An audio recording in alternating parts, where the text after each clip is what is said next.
many fish can they eat? Well, it depends on how big the fish are. We do it in kilos. So we might have like all pilchards, and that's going to be like hundreds of fish, or we might have lots of herring or mullet, which is the equivalent of like 20 pilchards. So it depends on the size of the fish, but Zippy can get up to about 9.5 kilos in the winter, and then probably down to about 5.5 to 6 kilos in the summer. So it depends on what type of year and how big. Yeah, dolphins are agreeing.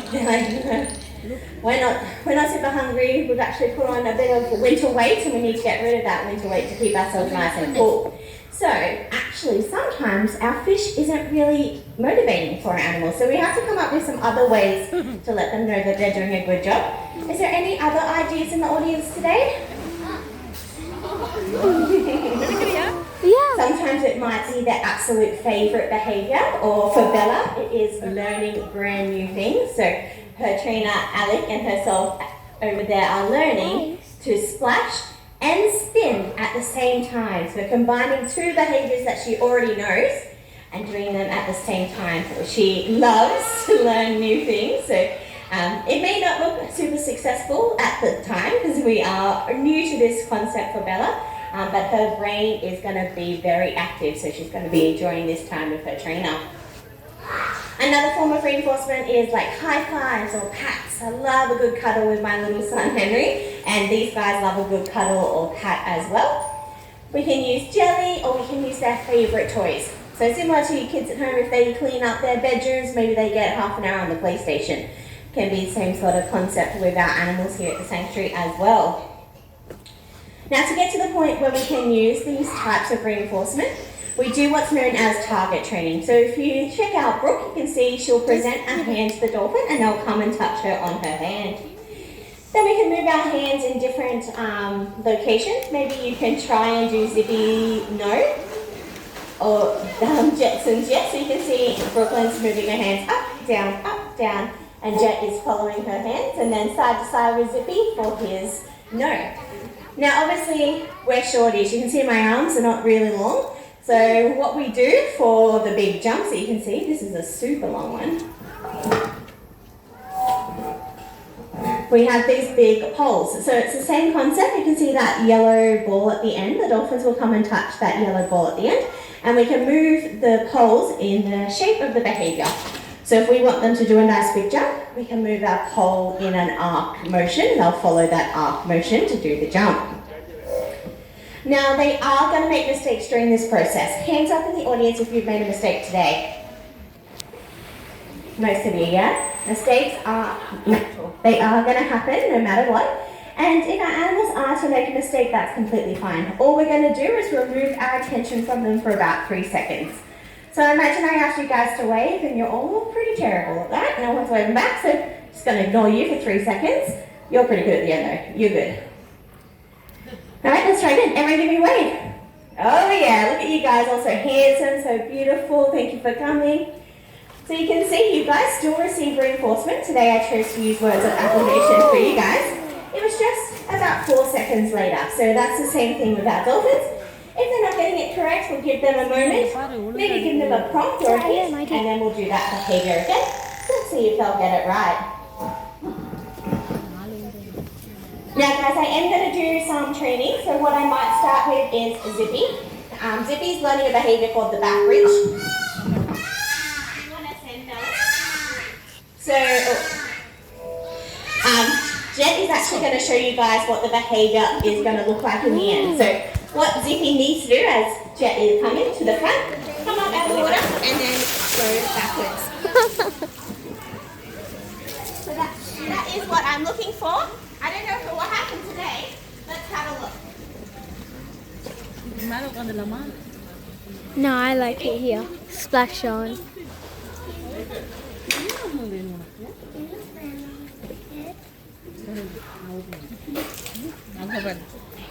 So I'm going to start by asking him something he already knows, which is just to go backwards. He's pretty good at that.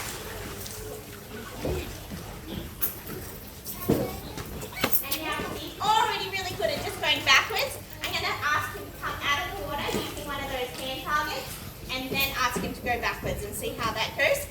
What he does is he likes to be a bit extra and he flips his body him goes to the side. So that's what I don't want. I want him just to go whoop, backwards like a trust fall. So we'll see what he does this time.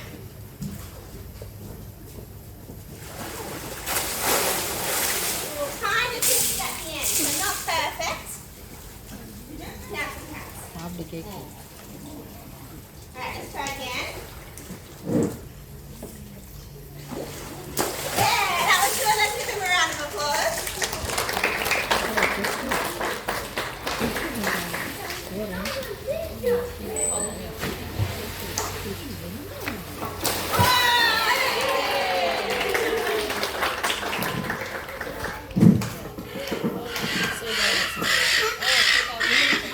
Testing, 1, 2, 3, testing.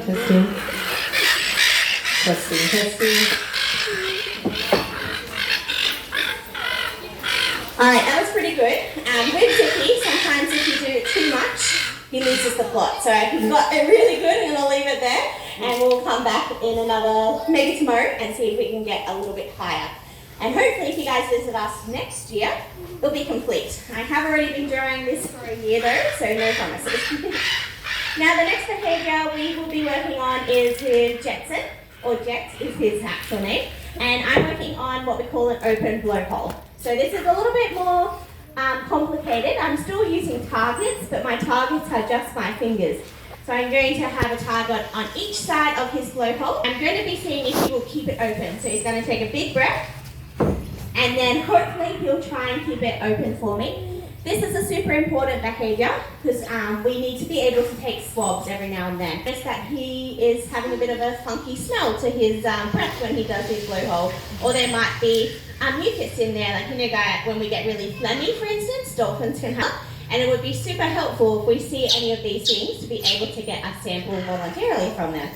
So by keeping their blowhole open, we're able to do that. We can also take pictures if we notice anything in there that's unusual. So it's super helpful if we're able to get this done. And I'll do a quick approach with Jen. Mama, I want to take a picture. I want to take a picture. Oh, yeah.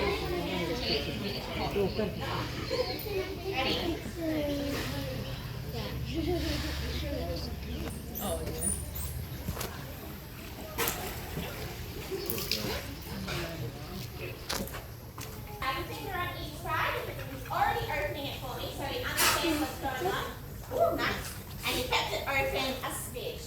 I need to open the whole way, so we're not there yet, but we're definitely making progress.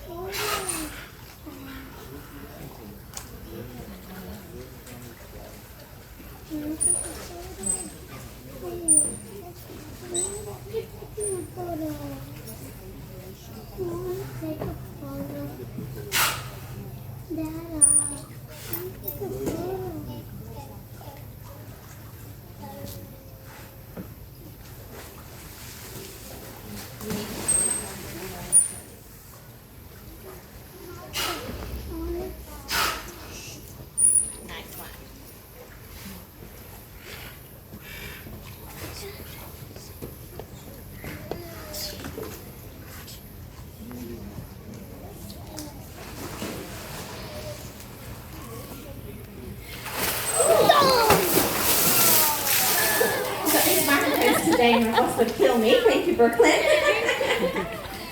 So Justin, he did a really good job. He opened it more than he has been offering for me, so you can see he got quite a few fishy treats for that one.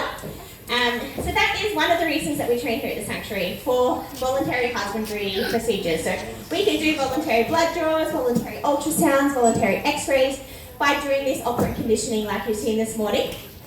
The next reason we train is to keep their minds active. So what I'm going to do with Jet before I send him back to his trainers is what we call repeat. So I'm going to ask him something he knows, then I'm going to cross my arms across my chest, and he should do that same thing again. So I'll do about 3 behaviours so you can see just how clever he is, because he, fingers crossed, will understand the concept each time.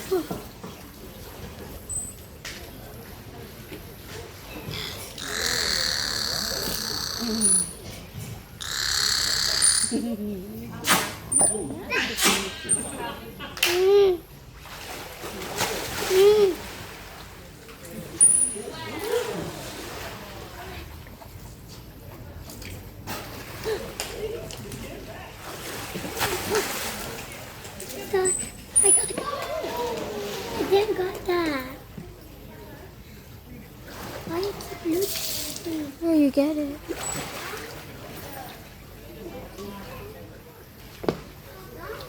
As you guys just saw, I asked 3 different behaviours, then cross my arms, cross my chest, and he got all 3 correct. Looks like he is definitely understanding the concept of repeating. The next step will be to more time in between asking the behaviour and asking my hands across my chest to recall it. Lots of different facilities work on this behaviour. If you guys go to SeaWorld, they do a marking behaviour where they'll ask a hand signal in the morning, then do another hand signal that means remember this, and then they can come back in the afternoon, ask them what they needed to remember, and the animal will repeat that behaviour. So it's a really cool concept that can be used across facilities. Now the next reason that we do training here at the sanctuary is exercise. So Brooklyn, do you want to ask a little bit of exercise, a tail lob or something like that? So a range of different behaviours. This one is going to be called the spiral spin, which is a natural behaviour that you'll see especially spinner dolphins doing out in the wild. And these just encourage your animals to use their environment and use all of their muscles so that they can, oh here we've got a speed swim as well, so that they can exercise whilst doing natural behaviours you'd see them doing out there in the wild, which in turn inspires all of you guys to do your best to conserve them as a species. Very nice, Bella. She deserves a round of applause. I got the fast thing. Mama, I took the I missed it. Now that brings me to the last reason we train, and that is exactly what you guys just showed me. We're amazed by the animals. So the more you guys get inspired by them, the more likely you are to engage in conservation practices. Whilst you are visiting us today, you guys will learn lots of different acts that you can put into place in your day-to-day life that will help animals like the dolphins you come to see, the seals, the turtles, all of the different animals that call the sanctuary home, and their wild counterparts to help them out a little bit because there are unfortunately lots of threats that they face. Now it looks like they are saying goodbye, so everyone can get their flippers up in the air and wave goodbye to, looks like Bella is saying goodbye to us at the moment. And if you do have any questions, I will be available to answer any of those questions. So put your hands up to ask me any questions. Ooh, I've got one at the front. What's your question? You can tell Mum if you want Mum to ask me.